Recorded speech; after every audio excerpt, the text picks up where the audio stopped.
All right, what's up, everybody? Welcome back to the Go Throw podcast. Today we've got a special panel for you guys. We're here in Las Vegas for the Las Vegas Challenge. Joining me to my left, Mr. Matt Oram, hailing from the Deep South. Also, to my right, Mr. Truls Vik from Norway. This is one of my best friends from overseas. He's got a lot of stuff to tell us, to bring to the table as well, so glad you could be here. And last but not least, the legend himself, the voice you hear all over the Pro Tour, Mr. Philo Brathwaite. What it do, y'all? What it do? All right. A lot of people might not know you guys, so we're just going to go around quick intros into to who you are, a little bit of maybe like how you got into disc golf, and yeah, take it away, man. Awesome. My name's Matty-O. I'm from Mobile, Alabama. I got involved in disc golf 100% through my dad. He ran tournaments, had a pro shop. He started the Southern National Series back in the day. It's kind of like a rebel to the PDGA, but you know, we had our own little organization, and I knew about the game my whole life, but it was really to about 1999 I started playing, mainly because my dad wouldn't let me play with everybody. He didn't want me hanging around them hoodlums and all that, 'cause it was a little different back then, especially at Chickasaw Park, you know. So I only played with my brother and my family, so he finally let me play a tournament when I was about 11 or 12, and got beat. Probably got second to last or whatever, don't remember. It was down there. And then I just loved playing because I actually got to play with adults, and then by the time I was 12, I won AM tournament. Then I won at 13, I won the Halloween Howler. It's a big tournament, Mobile and Advanced, and after that I was hooked, and I quit all the other sports that I played back then, and just love traveling, playing disc golf, and that's been the legend ever since. Legend of the game. Yeah, you got a 5th place, 4th place, 3rd place, 2nd place at the World Championships. Just need that first. This year, Vermont, maybe. Who knows? Yeah, It's a good place to do it, man. Mm-hmm. What'd you get last time I was out there? 3rd? 5th. 5th? Top 5. All right. We'll get all triple bog on the Last hole, yeah. How could you forget that, man? That was brutal to watch, buddy. I didn't mean to bring that up. I was okay. All right. That's Matt in a nutshell. Let's go over to Truls. Give us a little history. Tell us about you. You know, disc golf is somewhat new to you, so discuss like what you did before that as well. So my name is Truls. I'm from Tomrefjord, Norway, which is pretty close to the Øvros course, the PCS course. I work as a tour manager in music. I was over here doing Judy Collins the last autumn. And yeah, my education was, I was trying to become a professional tuba player, but then I got chronic inflammation in both my arms, so I had to quit that. And did like a 1-year law school, didn't want to do that, and then I did a bachelor's in music business, and got taken out of school like halfway to do tours with Norwegian artists. And then COVID hit, and I got the possibility to, actually through Kristoffer Hivju, who told Jostein Haaland, Knut's dad, that they should bring me over to be their tour manager. Kristoffer Hivju told him? Yeah. No way. Because he was like, me and Kristoffer are close on level in disc golf, to put it like that. Yeah. So at these regional tournaments, he usually plays like a feature card, and then reality hits in, and we play together early. And I got to know him quite a lot through tournaments, and he was the one who got the wheels in motion. And last year we came over with Knut Haaland, Peter Lunde, and Blair Askersson from Iceland. Right. So that was kind of my gateway into disc golf. That's when we met scene. too. Yeah. Yeah. And yeah, I started playing when I was in 2019. Okay. Yeah. So you're somewhat fresh to the disc golf side of things, but you hung around the tour almost the entirety of last year. You became a staple. You were on the bag for Kevin Jones a couple times. Yeah, that was fun. Yeah, you were on the camera a little bit. People know about Big T. A little bit. All right, so we'll get more into where we can find some of that tuba play online and some more stuff after that. But let's go to Philo. Philo, kind of catch us up. Maybe start from the beginning and tell us, you know. Yeah, I'm going to try not to ramble too much. Philo Brathwaite from Los Angeles, California, PDGA 26416. Not quite old, but old enough. Been around a minute, couple decades and more. Yeah, man, the disc golf life's been pretty awesome, dude. You know, early days, got into the game, word of mouth. You know, my best friend brought it up to me and took me out, showed me around. Just thought it was a really awesome sport right from the jump, and I was desperately wanting to master it after a certain point. You know, like the first couple of experiences, it was like, yeah, weekend warrior, get out there, have some fun. You know, do something social. I really enjoyed that aspect of it, and after playing disc golf for a few years and kind of getting hip to like how the tournament, you know, season worked and how tournaments were all across the country and even international, it just kind of made me think, man, if the disc golf crowd in my neighborhood is this cool, imagine what the crowd is everywhere else, you know, and it kind of just got me curious about it and wanted to learn more about what the tour was really like, and, you know, just kind of baby step my way in there. I still worked a normal job. I didn't go like full on into disc golf until probably the second half of my career. The first half I was working a normal job like most guys did back then and kind of bounced in and out on the tour. But I don't know, man, after it was actually here in Vegas, once I got that big win in 2016, that was really when things really shifted for me. I quit the day job, you know, thing, and it's been disc golf ever since, full stop, you know, just can't get enough, man. It's been the dopest adventure ever, dude. Yeah, you've become one of the best commentators, if not the best in our game. Your voice is a staple. Your commentary is honest and sometimes brutal, which is what we need in this game. There's too many people glad-handing people for bad shots, and I appreciate it when you say it how it is. So I just want to... I try to keep it real, but still give the competitor the respect they deserve, and not...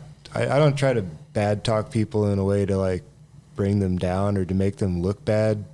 But they would tell you the same thing. Yeah, they're the ones that I want to threw the be shot. honest, and because I know how I am about it. I mean, I feel like us as golfers, we all have this perfectionism thing that we're trying to achieve, right? Like there's this, especially on the pro level, when you know every mistake you make costs you money.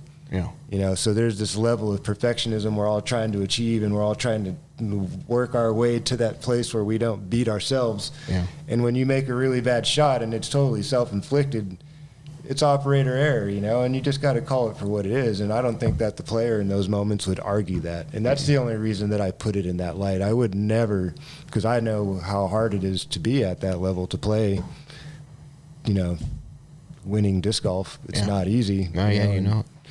I've been there, you know. It's not that I've ever been the best, but you know, and we're all. And I've been around you guys long enough, so I try to keep it honest and real. And I'm trying to have fun, also be entertaining. You know, trying to keep that in mind. This is a job. Yeah. But at the same time, the honesty part has to be there. Has to be there. Has to be there. So I just try to do my best with that and honor you guys that are on the course while I'm watching. You know. Well, yeah, half of what you say and the weight that it holds is because of the game that you brought and what you've done for so long. Coming off of a win, actually, just like a month ago. A couple of weeks ago. I can't believe it happened, dude. Thailand, I'm still bro. kind of in shock that people are letting me win. This dude was over in Thailand. Yeah, that course seems to like me, man. It's right up my alley. Your know, fourth dub over there? Fourth dub in Thailand. Yeah, that's kind of cool, man. I filled up the belt. That's pretty awesome. They had 10 slots. I got 4 names on them, 4 slots on the 10. So 40% of the 40% of the belt. So yeah, Pretty almost. solid. Yeah, I'm gonna leave it there in Thailand. That thing's heavy. How is traveling overseas to play disc golf? Just like destination disc golf, I guess. Yeah, Thailand's definitely on top of the list. If you haven't been, check out Koh Samui. And obviously, there's a lot of up and coming disc golf in Southeast Asia, Cambodia, Singapore. Malaysia's trying to get a go into it. All across, North Vietnam, no, not Vietnam, excuse me, Northern Thailand is really starting to come alive with Chiang Mai and some other places. So they're pushing, man. It hasn't gone, full crazy yet, but the ball is rolling, man. And the more Americans and, especially bigger names we can draw down there, it really just amps up the whole situation, and people get excited when we're around and they watch us on YouTube. That's like the most surreal thing about being at this level now is kind of realizing how visible we are to the greater disc golf community. Yeah. Especially if you're a name in the game and you're out there doing your thing and, you're a presence in the game, like people are going to see you, you know, and when you show up to these little tiny communities out in the middle of nowhere, they're just like blown away, and there's a lot of like that fanboy moment or whatever, but it comes from like a very genuine place because they feel like they know us so well from watching us for so long, and it's a very surreal place as a pro to be in that situation, Yeah. It's pretty cool, man. It's especially awesome. for us like 30+ year olds. No doubt, man. We grew up Yeah. watching the people on TV, and the YouTube to us was like that was smaller. But It was like Marshall Street videos. That's like the best we had for a number of years. Or a USDGC video, like one tournament, 2 tournaments per year. It wasn't like there was this mass media following disc golf around. DVDs. Even 10 years ago, you'd get a DVD of a tournament. That's like the best you'd get. And like, how are you going to do homework off of that? It's not quite the same as the standard and the quality we have these days where... And it's all on YouTube. And it's all there. And that's the spot. Amazing. Kids don't even know that TV exists these days. YouTube TV might as well be everything to them. Yeah. But all right, switching subjects just a little bit. We're going to talk about off-season. Matt, biggest off-season move or surprise in your mind headed into 2023? Could be person, could be tournament, could be anything disc golf related. I think we all have to agree it's probably the Simon move. It's taken over by Facebook. Everything I see is Simon, so I would have to say that's an obvious answer. And was it a surprise? What did you heard? I kind of honestly assumed it whenever we heard the change. I just him being in Boston and stuff. You just kind of connect. And I heard you mention. What's that? I didn't mean to cut you off. No,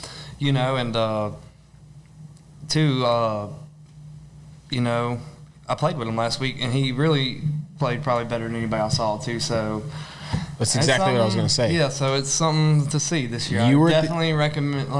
Definitely gonna. You were at the All-Star event. You said that a handful of the people maybe looked like they had been taking some time off.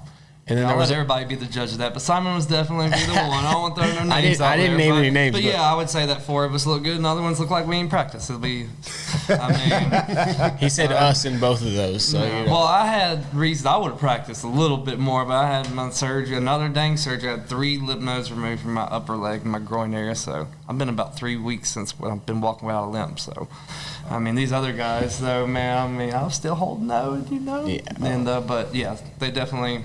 You spin frisbees. As long as you spin you'll be all right. But yeah, I'd definitely say that would be. Yeah. Not. And you're good from the surgery. People are going to want to know everything. Yeah, I was good. It was about 2 months ago now, and threw this one shot on the last hole of the round because I was like, all right, let's get some momentum on the last hole of the All-Star. And it was on a little uphill hole, and I got low, like James Brown low on it. Leg didn't hurt. I said, all right, let's go. Nice. Boom. Nice. Do you have better mobility because of the removed nodes, you think? Maybe so. We'll see. I'm going to test it out. All right. Well, let's do same question over there to Truls. Yours is, you have a European perspective. So what was the biggest thing you saw from Norway?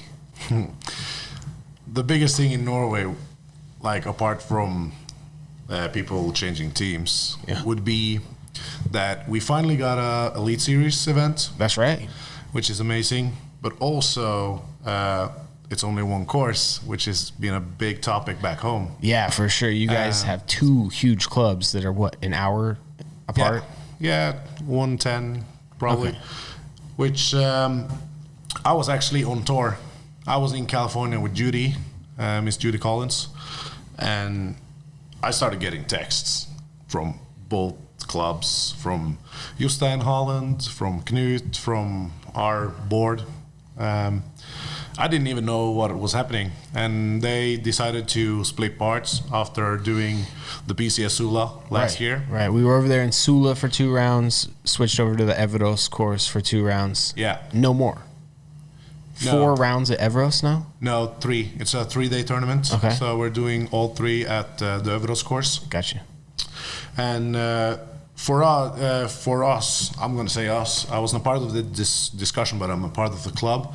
They said that they wanted to do it alone, even if it meant that they didn't get a Pro Tour event. So for us, it was a big deal when they decided to come back and give us an Elite Series, even when it was only our club on only one. Yeah. It says something about your club and how you guys make stuff happen. And we spoke about it before the podcast started. Yeah, we are really fortunate to have big sponsors backing us, especially PCS and Göran, which has been a part of the club since the start. Yeah.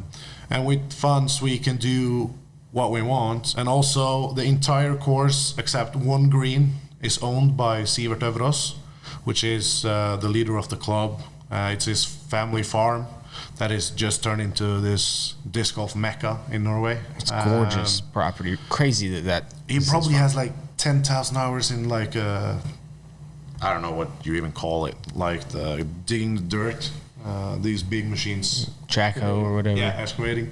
Yeah. And he's doing so much work.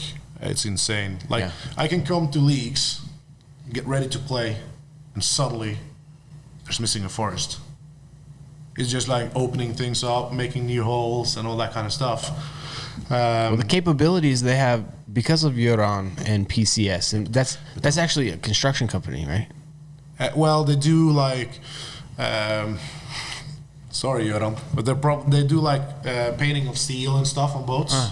So yeah, that's like a main. So it's shipping yards and all that kind of stuff and steel. It's PCS construction, right? Am I wrong? Yeah, no, it's PCS construction, and then they have like a big steel factory, and yeah. So we're really fortunate to have that, and we also have other sponsors, which has been great. But like it all comes down to we have a couple of crazy guys in our group that has like all these big minds, and we have done like this Viking thing, making Ragnarok and being giant swords of steel in the middle of the forest and stuff. The gates and you need to be a bit crazy to even think about that stuff. Like you see a forest and just like, I want 2 giant swords here so we can have triple mando. Yeah. And then you have like some guys who are just like, oh, that's a bit crazy maybe. But yeah, that's what over we do. the top. Yeah. Yeah. And I like to compliment you on your nice tan that you have going. Thank you. Yeah. We don't have sun in Norway at this time.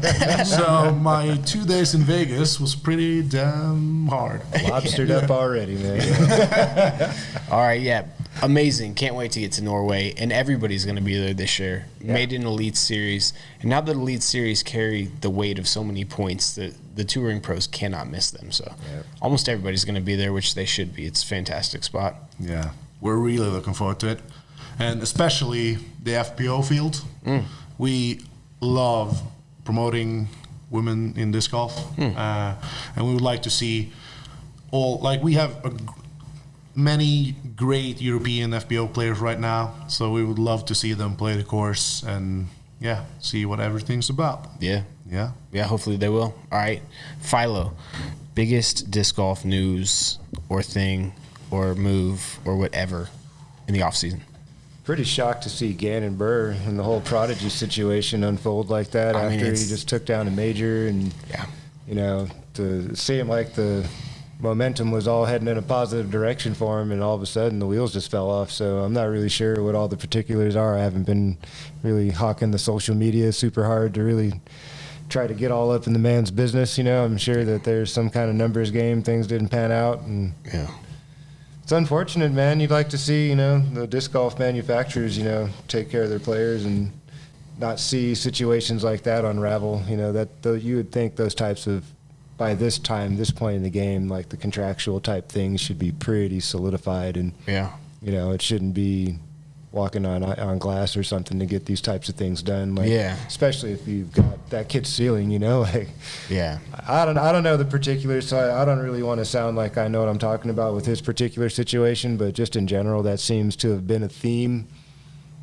in disc golf for a number of years, and it seems like things are starting to kind of work themselves out, and there's like this leverage starting to get turned towards the player a little bit more with how things have been moving. So I don't know, man. Obviously, I wish the best for all the competitors. I'm a competitor myself. I've been there long enough. Obviously, my roles are starting to change a little bit, but I'm always on the side of the player, you know, because I know what it takes to do this job. I know the amount of pressure you get put under once you do achieve a certain kind of contract and what that feels like. And for him to have exceeded all expectations last year the way that he did, you know, I just kind of have a hard time understanding what the problem is and where the problem is.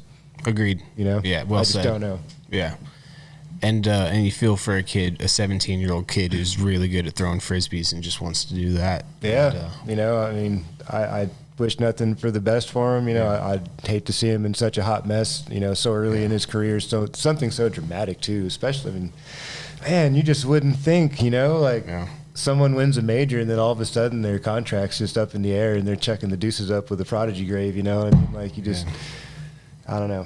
We've seen a lot of moving and shaking. I mean, here's the thing. Here's one other thing I want to add to this. is that with all the mix-ups and everything, it's not necessarily that it's a bad thing. Like, sometimes change is good. Like, for all sports, you know, like you think of basketball and how they have their trade deadlines and what that can do to a team, or, you know, as a structure or an individual player. There's a lot of pros and cons, and I think the pros really favor the player. Look at what's happened recently. Yeah.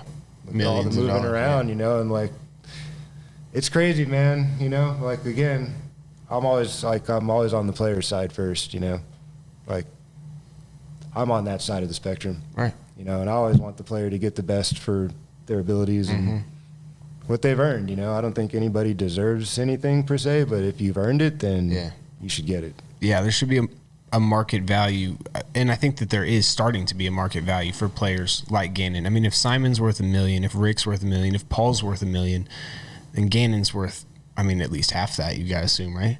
Yeah, I mean, someone, and you got to think you got to think of what he's bringing next to the few years. table. The talent he has, you would want to invest in that. I mean, I think you could ceiling's too argue high, that dude. he's worth exactly The that. ceiling is way too high to just kind of throw him a bone and be like, "Here, kid, good luck." You know, like, it just. Yeah. How do you do that? You He know? hasn't stopped growing enough to put meat on his bones, Right? And he's this good. Still a pup, you he's know. starting to put a little on there. I seen it. He put a little pounds on there. It seems like starting.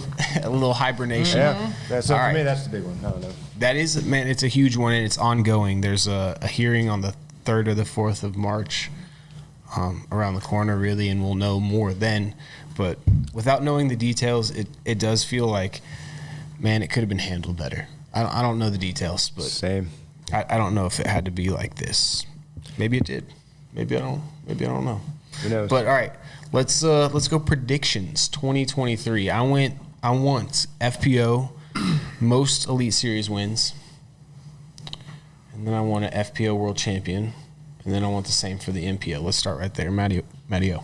I did a disc golf pro tour interview Wednesday at All Star, and I said, they asked the same question. I said, Paige. Well, then I was forward in my hotel room, not waiting to tee off 3. I saw this picture of Kristen, and she's like, I'm pretty sure she was fantastic. I was like, ain't nobody beating her this year. She have like real deal athletic shape, and I mean, I think she's the events she does play, because I know she's missing a few of them, but she has to. I think even Visa then she'll stuff, but got her. Okay, all right. So that's most wins. Are you counting her for the World Championship again? She going back to back? Vermont. I'll give her 2 of the 3, or 3 of the 4, 3 of the 4, 3 of the 4, 3 of the 4 majors. 3 of the 4. That's a big sweep. All right, I like it. It's hard to argue with it, honestly. But It is tough to argue that. the way that she played last year, like, you know, if she'd won Champions Cup and then continued to do what she did, I don't know that there'd be a conversation about what she's capable of doing. But okay, now give me the MPO side.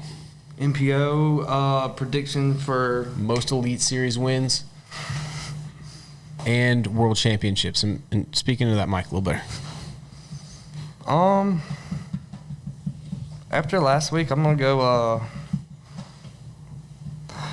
After last week? Yeah, I mean, but you just can't ever count Paul. He's I'm gonna say Paul because Ulibarri. no, McVeigh. No, but just his clutch putting and the way he puts in the wind is just, I mean, just always puts him in it whenever the weather's bad, and just gives him the best percentages of. Yeah, Just the you can't argue with that percentages. one. So he going to win a World Championship? He going back to back? No, No? not Paul this year. Oh, is somebody. I hope you don't hear that, but no. But no Paul this year. Well, I mean, I know, but no Paul this year. okay, you're going to win? No, I just think there's a handful of players that are really good in the woods, and they're pretty good, and anybody can win in Vermont. Like, it's a place that anybody can win and just get hot and boom, and I think that's the part to do it So too. not you? That's why I said I don't think Kristen's going to win Worlds either. I said she's going to win the other 3. But that's just my match Okay, of dominance. all right, there you have it. All right, Truls. The disc golf mind of Truls, what do you got for us? FPOs as a European, I think Kristen Tatar Yeah. is going to win the most. Yeah. Even if she doesn't play too many. Yeah. I think it's becoming competitive in the FPO field. So, but I think she would do the most, and I think she would do back to back. I believe in her taking that down. And she would also take down Champions Cup. So I'm rooting for like a Christian Tatar mayhem. Sweep? Yeah. Like not one of those little brooms, one of the like Yeah, a proper one. proper. Yeah. Yeah, it's Call that the Grand Slam, don't they? Yeah. Yeah, I believe so. Cool. All Yeah. right. And MPO. MPO. Most wins, elite wins. This is gonna be a shocker, but Corey Ellis. Really? Why? A lot of people been on that Corey Ellis train. It's getting busy on it, is it not? I feel like it's like the ketchup effect. Like he's being close. Ketchup? Yeah. You Like- know what that is? Tomato, Heinz? You talking ketchup? Yeah, yeah. The ketchup effect. And Okay. you do like this, and then nothing comes out, and then the entire bottle comes out. You know? Yeah. And then he's traveling a lot with Ricky. I think it's time. I think he has done really well, and hopefully he has been working well this off season. So I'm actually going to say that. Did you think he was hustling? He'd been one of the guys that was hustling at the All-Star event? Did it seem like he was on? I'm gonna plead the fifth. Okay, he came in to sub for Rick. I know he has been chilling with Rick, and Rick rubs off on people. He's just a winner. That dude works. Yeah. I'll say that. All right, I like it. I like it. All right, Philo. No, but I got the world champ, man. Okay, you just broke the record picking Paul again. No, I'm not going to pick Paul. Because I'm picking Kevin Jones Let's go. because I want to be on the bag. There you go. Did he tell you you could be? He asked me, I did GMC, Yeah. so maybe we'll make that happen. Well, he's got good feels at GMC too. He took that tournament down in 2020. Just a couple weeks later, won the Disc Golf Pro Tour Championship. Yeah, and he was doing feature card on the first round on GMC, and he was on lead card on the second, and struggled a bit on Fox. But I believe in Kevin. I believe in Kevin. My too. bro. He got the. Yeah. All right. Well, Philo. Wow, man. All right, FPO most wins this year. These series dubs. Wow. I kind of want to agree with you guys. It's kind of a coin flip. I mean, I do agree the competitive, nature of that field has definitely grown. It's blossomed big time in the last few years. It used to seem like there was a two-horse race for many, many years, and now it seems like there's 7 or 8 really strong competitors that can do something on a weekly basis. But, yeah, you look at the body of work recently for Kristen Tatar, and it's just been mind-boggling the way that she's been playing. And like Matty-O said, she looks like she's been working out really hard this winter, and that she's extremely focused, and she wants to defend that title and to live up to the standard she's created for herself. And she looks like very focused right now on business. Yeah. So I look to see her do something pretty special. Repeat. Worlds, it would be pretty awesome to see her go back to back. That'd be really awesome to see another FPO do it. Was it last year that we saw Sarah Hokum and Haley King go into a playoff or nearly go into a playoff up there? I don't remember. Okay. Both of those ladies play that course pretty well, though. I don't know, is Kristen a Woods Slayer? I mean, I think she likes it more, and she may like it more in the open, but I think she's got the tools to survive any golf course. You know what I mean? She obviously did it enough times over the past. She almost won Champions Cup. That's in the woods. You know what I mean? Is it like where she excels? Maybe not. I mean, I think we all have like some troubles in the woods, but Do we play Fox 3 times and Brewster twice? Is that how that I don't works? know how it's working. I would be pretty sure that would be how it would. I would be pretty sure that would be how it would roll. Hey, thank you, Matt. Got to finish on Fox Run, right? Yes. Yeah, I think you have Because to. the whole 18, Yeah, you got to have that. For moments like for sure. MPO side, most wins this year. Part of me really wants to say Eagle if he can stay healthy, but that's like a coin flip for him right now. It seems like he's in and out. Yeah. Obviously he took some time off. He looked pretty good in Oceanside when I saw him just a couple of weeks ago. A little rusty in some spots. He didn't use a sidearm at all, and obviously that's one of his sharpest weapons. But Crazy. if that guy's putter is on, man, he is so lethal. He's a scary dude to compete against if that dude's game is on. World champion this year out in Vermont. like you guys are saying, it is anybody's game. I do believe that's the place where anybody can win if they can find that rhythm and catch fire early and just kind of ride it all the way out. I mean, you can stiff arm the field out there, you know? I don't know, man. It's kind of anybody's game. Who would I like to see win? There's a lot of guys I'd like to see win. I always like to see someone new. Yeah. You know, I was going to ask that question next. You know, yeah. I want to see with all the competitors in the MPO. It's just crazy. You got your eye on any of those youngsters? You think you could break through? There's a bunch, man. I mean, one's in the room, Jake. I've seen that guy play. I've played with him before out in Missouri. Watched that guy throw a mile. I mean, there's guys. The talent these days is unbelievable, man. Yeah. You know, like you have to remove your ego if you're an older player from another generation, and like, yeah, maybe you were badass in your time, but man, the youth of this, you know, MPO field is very impressive to watch. They can all move the disc a long way. I mean, Gossage, another guy who was right there, you know, seemingly came out of nowhere, but the guy's been playing disc golf forever. He just wasn't around the tour. Yeah. You know, and there's a bunch of guys like that, you know. There's tons of them. I mean, look at Isaac Robinson's game. Super young, you know. Jake Mon has some game. Dude. You know, there's tons of young dudes. You know, I mean, Alden Harris is another younger guy who's got tons of potential and a super high ceiling, shown he can win. Yep. You know, there's a bunch of guys that you're just kind of like waiting for something.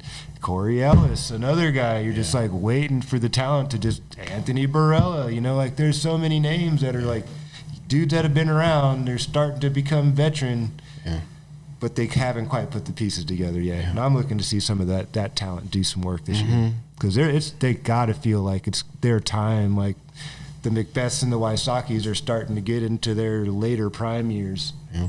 You know, they're not in their early prime years. They're in their later prime years, and you got to start hopping on them now and start showing them, like, you know, your spot's not solidified anymore. Yeah. You know? Push them kind out. of a changing of the guard again, you know, kind of like Gannon Bird did. So there's just a lot of them, man. There's so many names. I mean, you got all the European young guys. I know we didn't name Knutson. any of those, dude. Yeah. All of those guys have the ability and the potential to do it. I mean, I'm waiting for a kid like Blair to start putting it together. He's got a lot of skills. Yeah, Peter. Peter Lunda, I mean, awesome capabilities. Yep. And Antila. The list goes on. Nicolas Antila, you could go on for an hour of the names. There's so many of them, and that wasn't the case for almost forever. Yeah. If you were a person trying to make it right now who wasn't very relevant, who had some good game, well, this is a good question to ask. Let's hit the panel on this one. If you're just like coming into your own, starting to play good disc golf, want to aspire to get onto the tour, which is harder than ever to get on, what are the steps that you're taking at this point, Matt?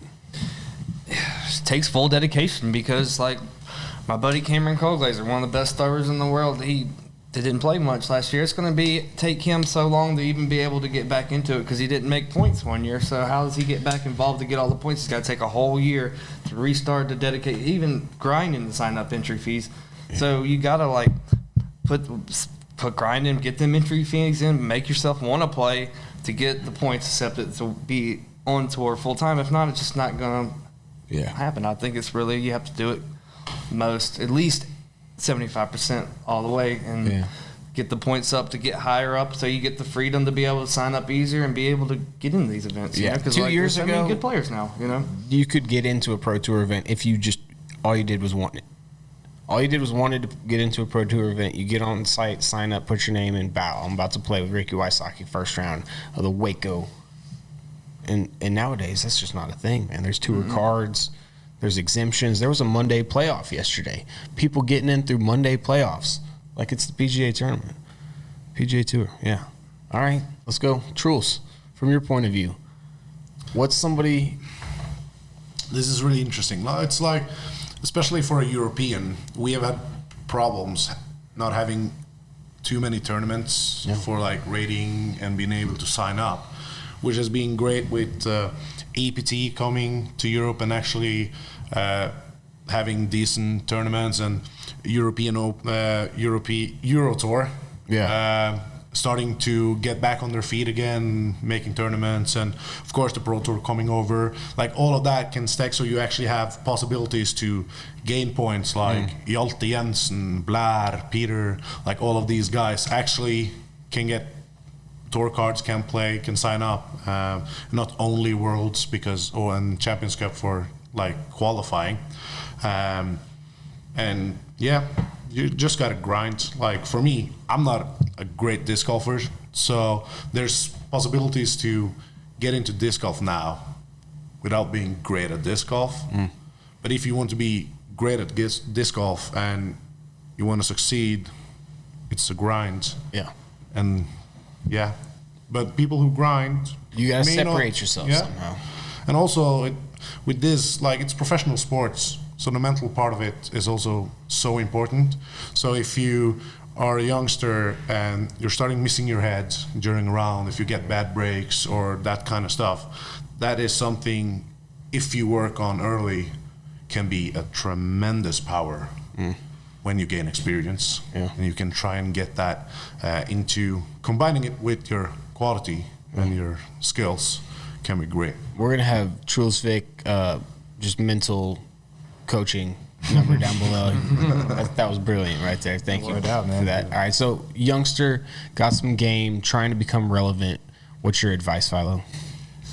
Yeah, there's a lot of ways you could look at this from my perspective, with how social media has been going for the sport, and got to learn to create a brand for yourself, and tell a story that people want to get attached to. You got to showcase yourself. If you're a relative nobody, if that's a safe term to use, if no one's really found out about you yet, you got to find a way to get yourself out there. So obviously the skill set's got to be there. I mean, if you don't have the talent, then you're going to be wasting your time at this point. If you're not a talented disc golfer, like, you would know that, and you would know that coming on tour is probably not the best idea for you if you're trying to make a career out of this. So if it's not there and you don't already got it, then don't bother. Right. You're just going to be hanging out and donating to the best players in the world. So yeah, that's that. You got to know that you got it. You got to believe in yourself. You got to make a name for yourself. You got to put yourself out there. You got to, show who you are as a person, have good character, It's like, obviously not everybody's a showman, but you still have to be personable and know how to work with people. And, there's just a lot to it, man. It's a business now, and you have to take it as such, and you have to treat it as such. And, obviously the mental game has to be there. There's a lot that has to go into that. You got to be in the environment of those guys as much as possible. Yeah, man, the dedication is real. There's no doubt about it. If this is what you want, there is a path to get there, but if you don't have the talent, man, you're wasting your time. Like, I just don't see, there's no more free rides in disc golf, dude. No. I don't think, like you said, you can't even get into a tournament unless you're damn near 10-10 rated, almost, just 10-20 almost, Yeah, so, I mean, the level has risen to the point where now we're more like professional golf in a sense, where you really have to earn your spot on tour. Yeah. So don't come out here expecting to just get a handout. Like, you have to earn your way to this level now. And before, like you were saying, anybody could sign up for a pro tournament up until a couple of years ago. Like, even just as recent as a couple of years ago, if the tournament wasn't filled out, some 895 player could get in and play MPO if he wanted to. And those days are over, man, it's a good thing. I don't mean it to sound bad, but it's a good thing. You know what I mean? Because we need to focus the top tier talent. We need to showcase those people and give those players the opportunity to play on a weekly basis. And there's enough of us now that there shouldn't be any issues filling out a tournament with top tier talent. No. So as long as we have the numbers of players that can support a full house of, near 1,000 rated players, then that's what we should be doing. Yeah. I'll mention too that if you're, that youngster, that guy aspiring, it's not going to help to win that Flex Star C tier. Like, go to that Pro Tour event that's close to your spot and try to Monday qualify and see if you can get an exemption. Like Philo was saying, make yourself visible. Yep. You got to shoot your shot. You do. Get your feel, you see how you stand at that point, and it's kind of, you know what you got to work on, man. Yeah, It's going to be a process either way. I mean, unless if you're just like one of those extremely rarely talented, gifted disc golfers who's already got the skill set dialed in, you've been doing your thing, you just needed an opportunity, then then it could happen for you pretty quickly. But I just don't really see that being the norm. That's like a generational thing, once in a... There's going to be some that pop up here and there. I think there's a lot of talent out there that we haven't seen yet. There's a lot, just in the last 5 years, just look at the number of players that are competing decently well, cashing, like names that 5 years ago nobody heard of, and now you're like, who's, Gavin Babcock, like, who's, like, what, that guy can shoot? And you're like, holy crap, these very unassuming guys that you've never seen, and they're shredding, It's like the sport is growing, so it becomes more interesting for athletes to play disc golf. Like people who played baseball, played football, played like at college level, people are starting to play disc golf. Like we get like these prime athletes that could do this or could do that, and now we're on a level playing field where we can actually compete for the best talent we have, which is amazing, both in Europe and over here. Yeah, we're getting, especially in the FPO division, these like volleyball players, softball players, sure. the Holland just athletes in general. They're athletes. Like, not to take away anything from other generations, not to say that there weren't athletes in the field, but that wasn't that standard of being a true professional athlete, like, has really evolved with the last generation. You see guys really taking it serious and doing the workouts and hitting the gym, and you got your Ezras and your Rickies and all, and Pauls and everybody who's got like this workout routine now incorporated into their tournament play, and it's, they realize they got to take care of their body if they want to have longevity, you know what I mean? And like that just wasn't really a part of the tour. Like one guy worked out Avery, that was it. For a number of, like, that you could tell, you know what I mean? Everybody else was just working with what they had, and like, they didn't have time to go to 24-hour fitness or to Planet, fitness or whatever, and like that just wasn't an option, it wasn't even, you didn't have time, dude. So now it's like things have changed so much, man. The amount of time that the player has now compared to 5 or 10 years ago, like there was no time. You spend your whole free time driving to the next tournament. Like if you stop moving, you stop making money, and now it's not really like that. Now there's actual contracts where guys have some support and some base. They can kind of, scheme and plot their season out a little bit more, Take that week off. Rest their body, or say, I'm going to, miss this tournament. I'm going to pick it up the next one, or I don't have to play every weekend, to make the ends meet, So it's just, we're in a different place, and people can actually focus on their health and their well-being. Yeah, it seems like the Pro Tour, they're looking to maximize revenue, have events as often as possible, put Silver Series in between these Elite Series. But like in golf, you see Tiger playing between 18 and 21 tournaments a year, I think. And then people like Vijay Singh playing like 40, 50. High 30s into the 40s. I wonder what that number is going to be for the future pros in disc golf as we kind of come down from like maybe the 40s or whatever. Mid-30s was kind of the standard for a number of years. If you didn't play somewhere in the mid-30s, low 30s, then you were slacking. You were definitely not going to be a top earner that year, because even if you played well at all the majors and everything, you're still only playing, a sixth of the tournament, third of the tournaments or whatever, sixth of the tournaments. So I should know this, but like, what is it, 8 Elite Series count or 10 Elite Series count? Like they don't all count. I haven't looked at what they're doing this year. And then only a number of the Silver Series count. Correct. So you can continue to play and not accrue any extra points if you're not playing better than your previous finishes. So that, taking some weeks off for your body, for your mind, for whatever reason, longevity, it seems like it's going to make sense. And I feel like it'll be high 20s, maybe even mid 20s by the time we get done for the top guys like Paul, like Rick, like Matty-O, like myself. Y'all know I'm kidding, right? But yeah, cool to see longevity taking a perspective. All right, Matt, we mentioned earlier you've got a handful of top fives at the World Championships. You know how to play as good as anybody under pressure. You've proved it since you were a youngster in a New York Yankees jersey.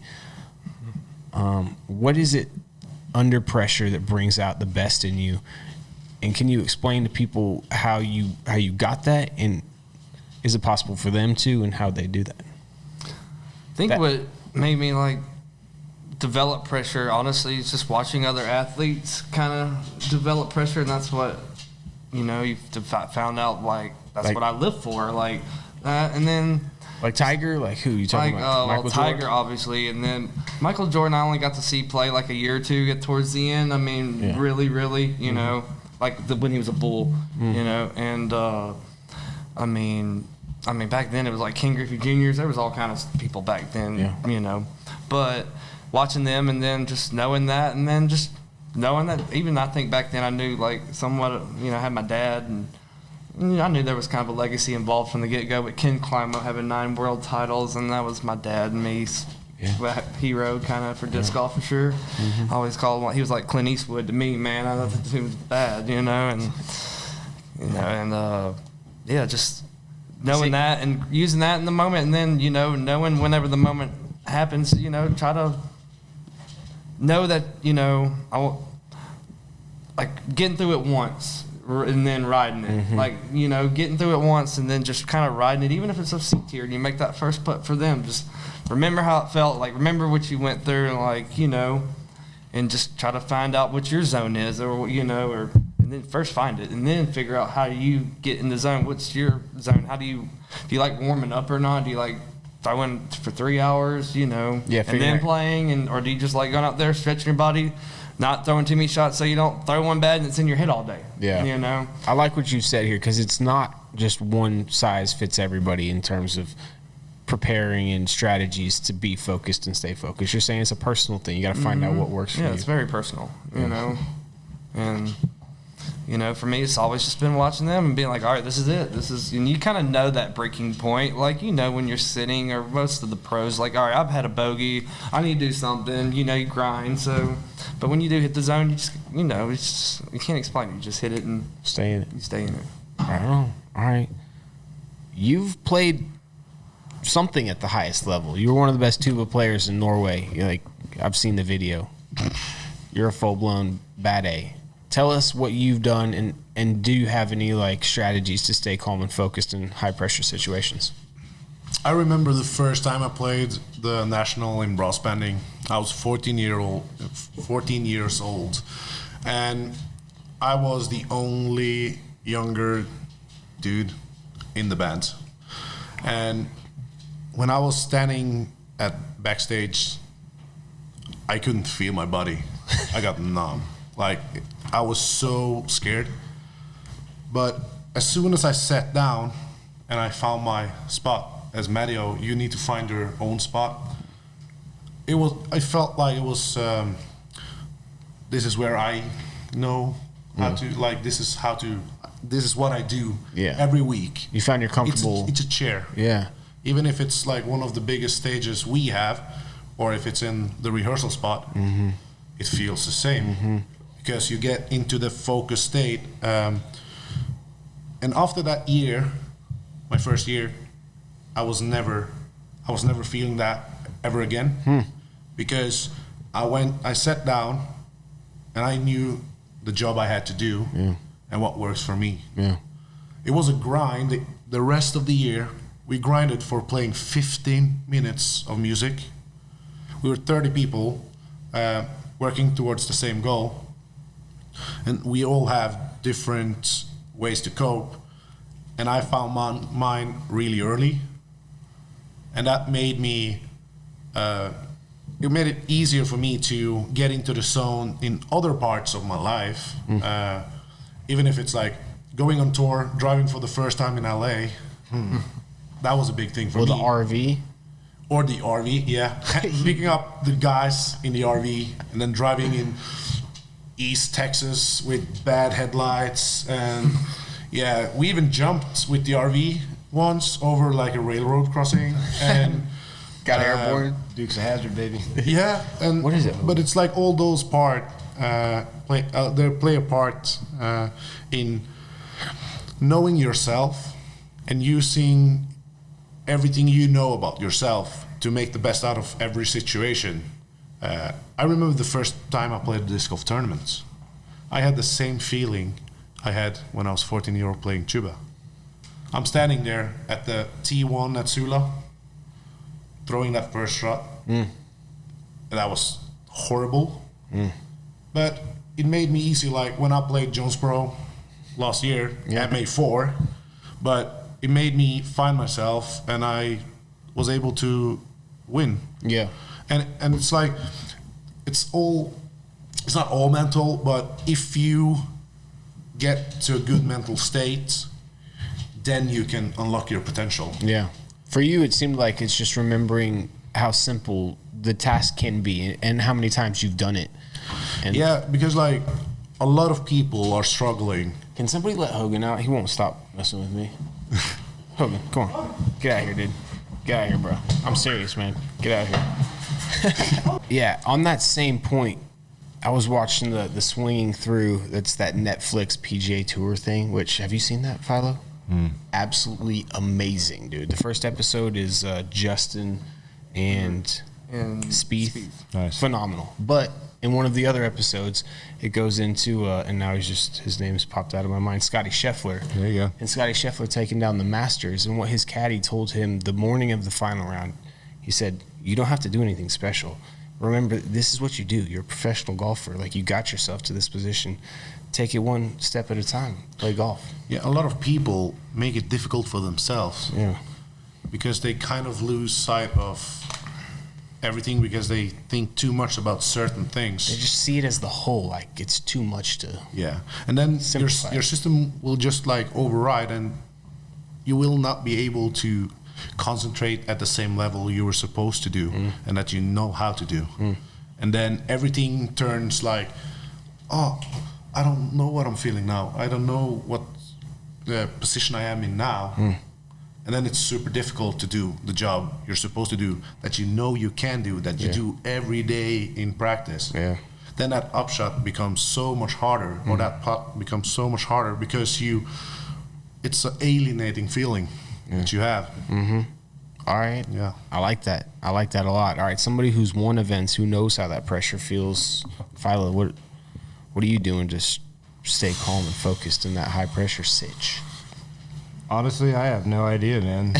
I feel like I'm just trying to survive out there most of the time. I'm a total head case dude. I mean, you guys I wear my emotions on my face pretty clearly when I'm going through it. I don't really hide it too well. Dude, but you're also known as one of the best putters on the planet. Yeah, that was just a matter of like the work ethic, man. That was all putting in the work and, just really training myself to not miss at a certain distance, for sure, and have that circle one really dialed in. That saved me a lot over my career, is just not missing circle one putts.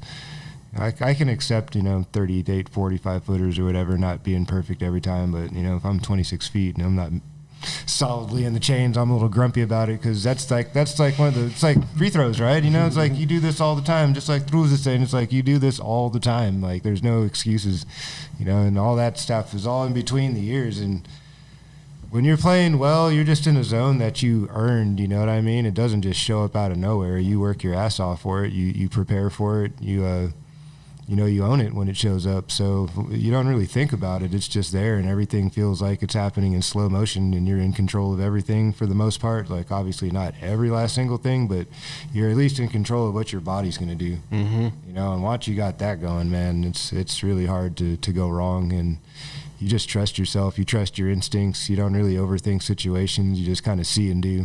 And that's like a really difficult place to get to as an athlete, to where it's just second nature, and like you're not really overthinking the system and complicating the process. You have your routine down, you go out there and you put your work down on the course, and you don't really stress yourself out too much, man. You just keep it under control.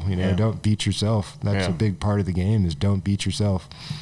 So everybody's road to get to that place is different, and not everybody gets there or stays there for long. The guys that win on a more consistent basis, they just have a knack of finding that zone. And like Matty-O is saying, everybody gets to that place a little bit differently. Your warm-up routine, I heard this, it's not something I made up, but I heard it, and I thought it made perfect sense, is you should be warming up to that number 1 through 10 where you're going to play at your optimum. If you're a guy who plays at a really high intensity kind of clip, then you warm up to that space, and then you go play. You don't show up at a 4 when you play your best at an 8. And each player kind of has to figure that out. Like, where is my sweet spot? Where am I most under control physically and emotionally? And once you kind of learn to find that balance, and when you get into those high pressure, kind of situations, you're just relying on what you already know. You're sticking with the program, and you're just talking yourself through it in the most positive way possible. I don't think any of these guys that are winning, or anybody who does win, is out there talking trash to themselves when they're trying to make a putt that's important. They're not like, man, you're so bad at this putt. This is that worst range that you miss all the time. It's all positive reinforcement. Everything's focused on the task at hand and getting the disc in the hole. And, once you get your brain on that level, man, it's hard to go wrong. You may not be super successful every time, but the percentages are going to be in your favor. Yeah. You're going to play better golf when your brain is in the right place, because that's what this game is you're just talking your body into doing what the brain is thinking. Yeah. That's what all athletics is, and after a while, the brain just turns off and the body just does, and that's the guys that win. You see them do that more often than anybody else, Yeah. They doesn't even look like they're stressed, Right. Yeah. The situation may be pressure-packed, but they still look very poised and calm. Yeah. And that's just, you earn that. It's not something that, just shows up, Through the work, you've been able to turn your mind off, find the peace, let you execute that shot. And try to have fun with it, It's so much different now with all these people watching, you know what I mean? It is, dude. It's a trip, man. It's like not just the people there in person, but then you're thinking with all the cameras on and all the thousands of people that are going to be watching you later, you know what I mean? And yeah, it's a trip, man. I don't know. I can't imagine, the top tier talent, what they go through on a weekly basis, with all that They pressure. seem unaffected. People like Calvin Heimberg, he Stoic, seems unflappable. Yeah, stoic, and good shot or bad shot, same face, It's pretty amazing. I don't know how they do it, man. I'm wearing my emotions on my sleeve, man. I throw a bad one, everybody's going to see it on my face, Yeah. It's hard to be a blank slate like that. All right. But if you can stay even keeled, it's going to benefit you in the long run. If you're on that emotional roller coaster, you're struggling, man. We've seen Andrew Marweed playing some great golf, putting especially good, really good inside circle one. You just talked about that. If you can make those, keep you even keeled. But he seems to be super even keeled. Oh man, I think I heard him talk once. I can't remember if that's true, but yeah, he seems like he's just, I feel like he's one of them kids. Like in 5 years, he'll be a talker. He'll get out of it once he gets accustomed. Growing. It's hard to be great at anything, man. For sure, and I think he was pretty good at basketball before that. Played some college ball, but all right, let's go with like some easy questions and just get some answers out of you guys. All right, we're gonna go this way this time. I want favorite course you've ever played and hardest course you've ever played. Woo! I know favorite's pretty hard. How many courses do you think you've probably played? Like 5,000? What is Avery at? Like 10,000 or something? How many has that guy played? I think I just saw it. 5,000 courses? 1,500? 1,500? Yeah, he's it might somewhere be in 15. Yeah, I'm going to probably guess half of that at least over 20 years and all the traveling. 750 or something? Probably played a good 700, 800, 900 courses. Have you somewhere played like in that. South America? I haven't been to South America yet, no. So you played United States, Asia, Europe, Africa? I haven't been to Africa yet. I haven't either. No Antarctica. No. Oh, well, yeah, I guess you click Asia. Yeah, you got a bunch of that stuff. All right, so which one was the favorite? Favorite of all time. That's a hard one, I know. Dude. Narrow, all 750. I would probably say one of my, it's kind of a tie, man. The Beast at Nokia and Yadva in Stockholm. Those two have always held a special place in my heart. They were just like two of the most immaculate, well thought out, challenging, but fun courses to play. You know what I mean? If they were like Beautiful. If those courses were here in the United States, would your answer be the same? You think they're that good of courses that? Yeah, I it's mean, not they even kind of like that and like Winthrop. They all kind of like have something similar to them. They're all kind of cut from the same cloth in a way, but they're so unique in their own rights. I mean, and like just the landscape of Yarva, when it was in its original championship layout, was just like that place is immaculate, man. Yeah, it's not gonna be the same. There's a Pro It's Tour not, event there this year, though. Okay. It's the week That's not the after the same. European Open. Yeah, it's not the same. I've been out there since the reconfiguration, and like there's some parts of the original, but it's not the same. You know what I mean? There's little Sad. chunks and pieces of it, more of it on the back than on the front, but they lost some of the classic holes of that track, man, and it's really sad, but it's still a beautiful piece of property. Yeah. Matt's is still doing his thing out there, keeping it looking sharp and keeping the dream alive, but unfortunately, it won't be what it once was. And yeah, I mean, the Beast at Nokia has just always been one of my favorites, man. It's such Classic. a great course. Yeah. You know, those finishing 4 holes with 7,000 people surrounding it all. It's just like Scary, dude. it's Once a you miss feeling. the Yeah, island, when you're in that mix, dude, it is something else, man. Talk about the nerves and the anxieties ramping up. You know, you get that buzz. You know, and it's exciting, man. It's like it's part of what we play this game for. It's part of why we're in this position, man. It's because that's like the moment you want to be in. You know. it does. It hits good, man. When you make that island on 16 with all those people watching first time. No doubt. So, all right, those are amazing. Hardest Top tier course, you courses. said favorite and hardest? Wow. Hardest course I've ever played is probably up in Delaware or something like that. Not Iron Delaware. Hill? No, not. I mean, that one's really tough. No, I'm It's thinking super. further north in Maine. I can't even remember the name of it, man. This place's fairways were like 3 feet wide. Is it, what's that? I can't remember that. People keep reminding me. It's a of, private track. I don't think it's private, but it might be. You just got to pay to play, I guess. I don't remember, man. We went up there to do like a clinic or something like that, like a bunch of us, Matt Bell, Greg Barsby, and a few others, and we were up there, Delaney or DeLacy or something. I can't remember what it was called, but it was like the tightest course I've ever seen in my whole life. And you had to throw the disc, man. There was no hyzer flip ups with a rock or nothing. I mean, you had to throw fast disc through these little tiny corridors. I'm like, this is impossible, man. How do you guys enjoy this? No DX rocks for No you DX that rocks, weekend? man. I tried a couple, but like they almost blew up and shattered on those trees. There were just so many of them. Felt impossible. All right. Those are good courses. Okay, I'm gonna find that one too. I'm looking at main courses right now. Yeah, But I can't. Truls- I probably wouldn't remember if you told me. Truls- It's been so long. Truls Vik. Yeah. Vik. Tell us your favorite and the hardest you've ever played. It's probably the same, to be honest. Really?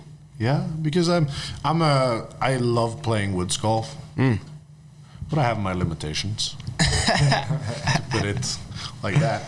But I had a possible the opportunity to be in Georgia, Appling, Georgia, for the Champions Cup and WR Jackson. Yeah. And it's the combination of woods golf, but it's long, so you need to push and you need to. It's like wooded golf, but on another level, which is amazing. And I also loved Brewster Ridge when I played there in GMC. Yeah. So I love wooded courses, but I have to go.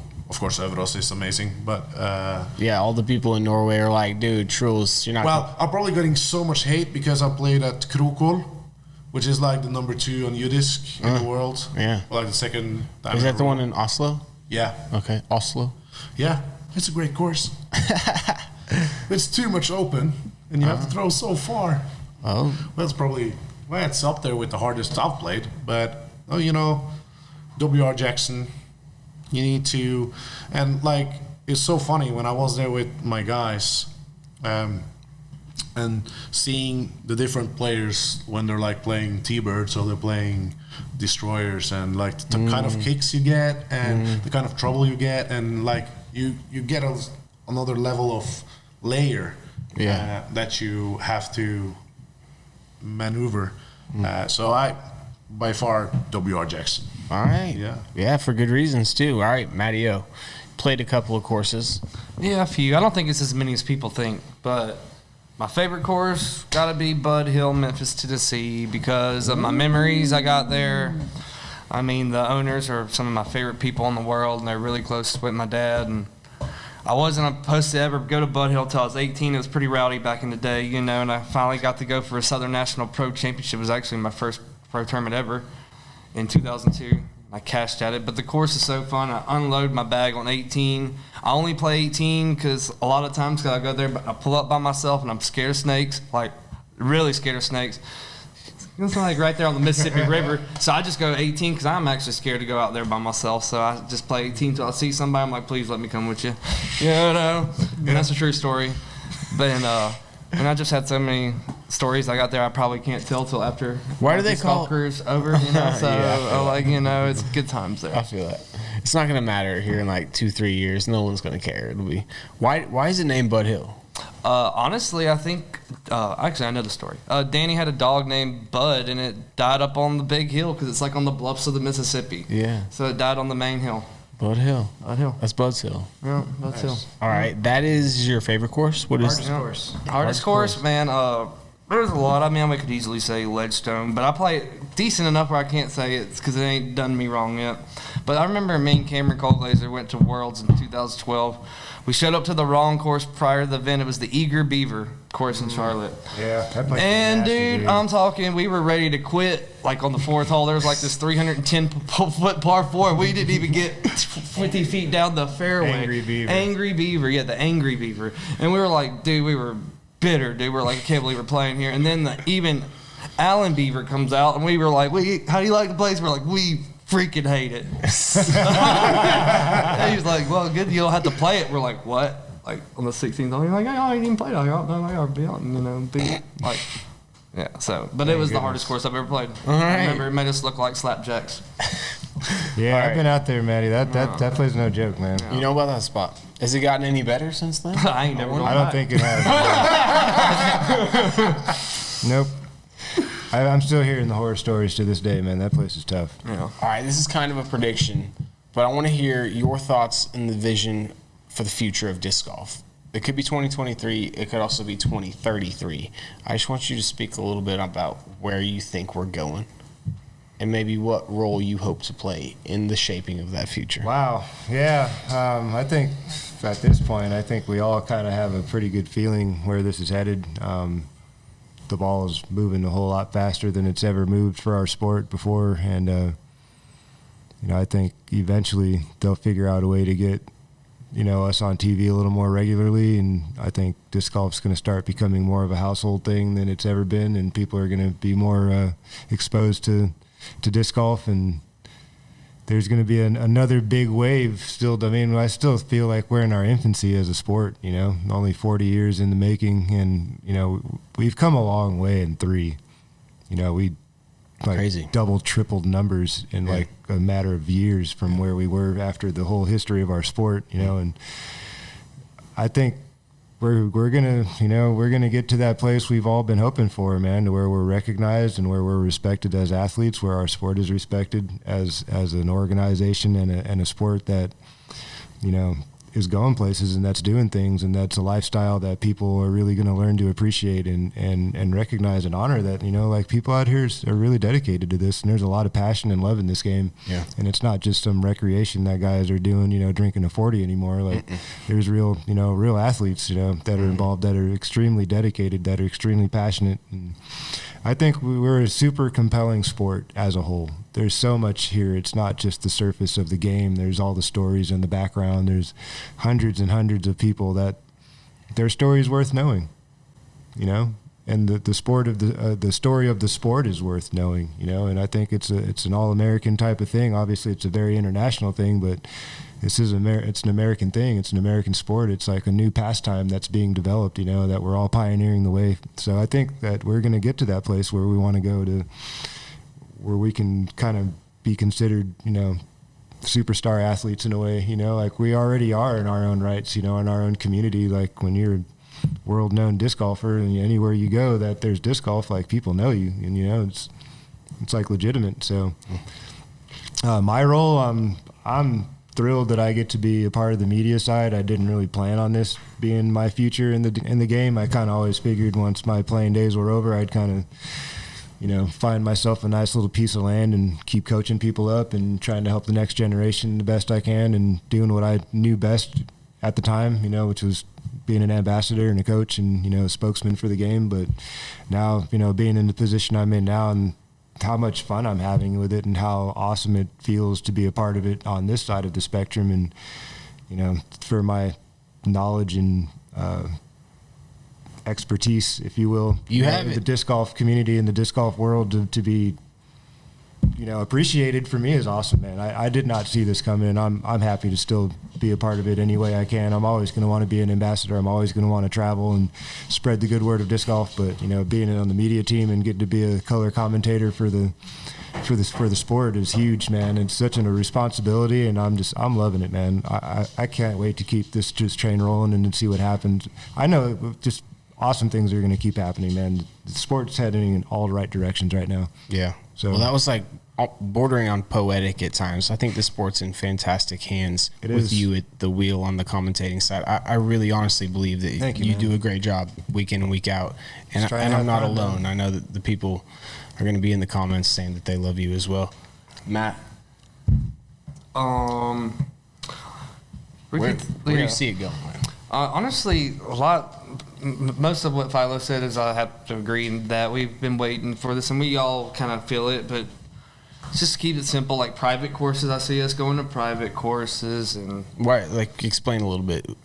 Just because of public, we're not sharing it. Yeah, you got people walking through public people you can't close because they're city facilities. You just can't close, and if they do, sometimes they want like a crazy amount of money, and sometimes that crazy amount of money ain't worth what it is because there ain't the amenities in cities most of the times for those kind of places, you know. And I think going private, it allows you to, control your own destiny. You can have concerts if you want. You can sell beer and make money for the fans. Do stuff that sometimes you can't do. It becomes an experience at that point. Yeah, it becomes an experience, and you know, and not only that, but you know, you can, you just you get the privacy of having, like, in the golf, like, it seems like every golf course I've ever seen, like even the ones in Mobile or whatever I've ever played, even though you're in the middle of the city in the course, you can't, it's like the outside world's blocked still. Yeah.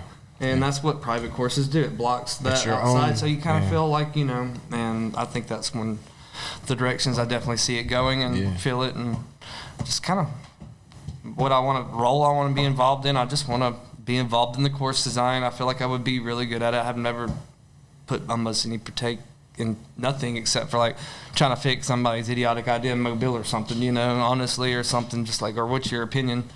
But that, and then you see like course design, you see any of the especially I want to focus on like the I-10. I never see myself leaving there, so definitely in the southeast, like between like Lafayette and freaking Jacksonville, Florida, like that whole little span. I just always see myself never being, and I just like to be a part of it, and I love it because I actually love it down there, Yeah. I've seen that place change too, just like disc golf. Like Gulf Coast wasn't like what it was like 15 years ago, and it's grown to this state. So just like disc golf, and there was no disc golf there. No courses in Panhandle now. Just in 2 years, there's a whole brand of course I ain't even played and never heard of, and that's awesome. Yeah, that's dream. Yeah. How many more years do you see yourself playing on the Pro Tour? Well, with Johnny McRae, honestly, kind of like till the wheels fall off, he inspired me, till the wheels a little fall bit. off. I'm like, he was competing with the big boys without a sidearm on tour just a couple years ago, and I think some of this talent's top tier, and I feel like if you just have a real good snappy throw, like and I feel like I kind of snappy, like kind of not using my whole body, kind of. I feel like I can grind until 44. 44. I'll give myself 44. And you're 35 right now. 35. I don't hurt when I throw. I throw pretty smooth, And I'm not trying, but it don't hurt much, So I feel like my sidearm ain't gonna make it, but The finger pop will have to go. That finger pop life. Yeah. All right. That's a good answer, man. According to Matty-O's calculations, I'm about done. I got 1 year left, man. Make it count. You're going to be playing some Pro Tour this year, right? I get to play a little bit, but I got the majority of my season in the booth, so I'll be watching you guys and trying to talk it up, make it sound good anyway. Yeah, you always will. Do a good job. All right. Give us your thoughts, Truls. I really want to see Europe catching up in terms of like finishes, like competition, or no, but the events are big enough, the following is big enough, so we can kind of level it. So it is not like the US and then Europe. Yeah. So if you can get that leveling playing field with big enough tournaments and good enough courses on both sides of the pond, right? We could actually develop into like a world tour, more like traveling around like Formula One and kind of having it's been a thing. But it's like we're in a better position now than we were. Yeah, and of course with all the media stuff and all the money that's coming in with like advertising and contracts and all that kind of stuff, it would be really great to see like getting back to a world tour where it's like you're staying part of like a longer time in Europe, for instance. That would be amazing. And then going to Asia, doing an Asia tour. And then doing in the US, or like North and South America. Like there's so much unexplored land that can have amazing courses that can make it worth getting all the premium talent going around. Yeah, that's kind of what I want to see. Yeah. And hopefully believe that it will happen at some point. Yeah, it's We're probably a gonna touch long all way. corners. Yeah, I think we will eventually touch all corners of the world. I mean, I think it's already getting pretty close. I mean, our tentacles are really starting to stretch everywhere now, and you know, like some of these uncharted territories are now starting to get their own little, you know, exploration crews going down there and planting seeds, and you know, places like South America is starting to come online, and India is starting to come online, and imagine all the people, like if India starting to play, India, China, and like there's so many people, and you combine them, that's like 3 billion people. Yeah, it's a lot of heads out there, man. Yeah, so that would be enormous, and that would be so cool. I think it's going to happen. It's a matter of time. I mean, we've already seen what's happened in Europe in the last 10 years. I mean, and they've been in the game, you know, almost from the beginning. Yeah. You know, not like fully in, like on tour, but they've been aware of it, you know, almost from the beginning. So they've had a few generations of disc golfers come through, and now we're seeing like Simon Lazat's, you know, son of a disc golfer, and you know,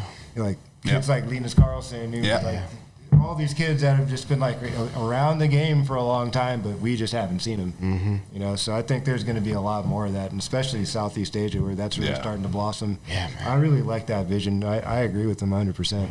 Yeah, well said. Well said. All right, I mean, we've been talking for a little while now. What do we think, guys? Are we hit a question or two, or just a statement? Anybody you want to shout out or thank? Or let's start with Matty-O, man. What's up? I got to thank Westside and Westside and DD and Jeremy Ruska for giving me the opportunity out, and they're my main sponsor. They're my only sponsor right now. I'm after the conference, though I might have a couple up my sleeve. But so, I gotta give them my full I gotta give them my full thanks, because I mean they are all my brand in the way. So thank them a lot, and Nick Saban, and that's it. You know, and you got to thank Saban, man. Come on. Ever since my dad passed, even though I always keep him in my head, like I just feel like Saban's my life father figures. Right on, man. True story. Yeah, man. Yeah. It means a lot. I always try to think of what he say and my dad at the same time, kind of like the angel and the devil, and Saban and the dad. You know. That's cool, man. Yeah. Oh man, you're a true buddy. Yeah, man. I always want to thank sponsors, man. End of a Champion, 17 years long. It's been an awesome ride with them. You know, starting at the bottom, working my way up to the top. And, seriously, you know, it's nice to still be in the house with those guys and getting that support.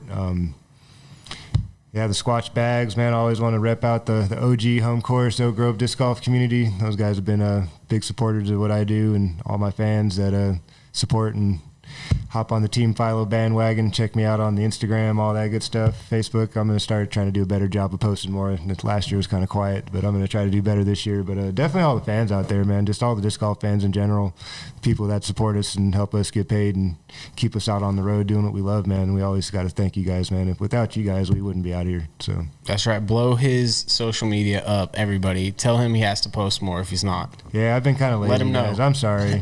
It's kind of different now. You know, you're not playing as much tournaments, you know, as many tournaments, and I feel kind of like bashful just kind of posting pictures of myself in the booth, you know, with Ian, and just kind of, all right, that's the same picture. How many times can we do that, you know? Like, so I'm not out on the course in beautiful environments. So people want to see it, nonetheless, man. No doubt, man. I'll do better. Much love, man. All right, Truls. Gotta thank for disc golf. It's probably like Christopher Hivju to even throwing my name into the discussion, and Vlad, Peter, and Knut for bringing me on. Of course, with the great help of Innova, Champion Discs, and also like Sam Ferrens and Chris Shotwell for helping me getting the discs with my face on it that I've been trying to like get around, that I even saw like Calvin using on the All-Star, which was mind-blowing for me. Custom stuff already? Yeah. Wow. It's a big deal. He's kind of a big deal. It was even my first birdie ever. And a friend took a picture of me, and it started as a joke, and I made like this wooden minis. Okay. And I'll be just like giving everyone. It's like kind of a branding thing for me. And then it turned into like 50 discs. And then I went on tour. And when I was on tour, I was just like, yeah, I'm empty of the discs. So I ordered 100 more. So then I had like 150 in total. And and I had this moment where I was giving Knut some discs because he's been using them, and I opened up my trunk at a local tournaments, and then suddenly I had like 10 or 12 juniors around me and just like, oh, I want the disc, I want the disc. And that was such a cool moment for me. And of course, like seeing Calvin just pick it up at All Star and just like getting, and also to Brian Earhart and like Kevin, of course, when I was caddying for him at GMC and I got TV time.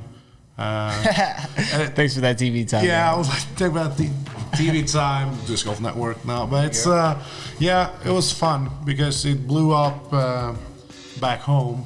And it's kind of why I got the possibility to like be here now and explore options. And, hopefully can be doing more disc golf than music. We all hope it. You're a good dude. We're happy to have you here with us, man. Thank you for having me. Glad to have you in America. All right, guys, that does it. Okay. Yeah, People start talking about the weather, they're always up to something, man. they're calling for 50 to 75 mile an hour winds tonight, which sounds fake. Pretty wicked outside. It was howling when I pulled up, man. It was pushing, man. Yeah, and we attempted to do this live. You guys, thank you for tuning in. Those of you who did, we got up to like 300-400 people at the moment, and then it stopped working. So sorry about that, guys, but we did put this podcast out for you all and hope you enjoyed it. So we'll see you next time. Big thanks to everybody who enjoyed. Boom. Out. Boom. That was good. Thank you.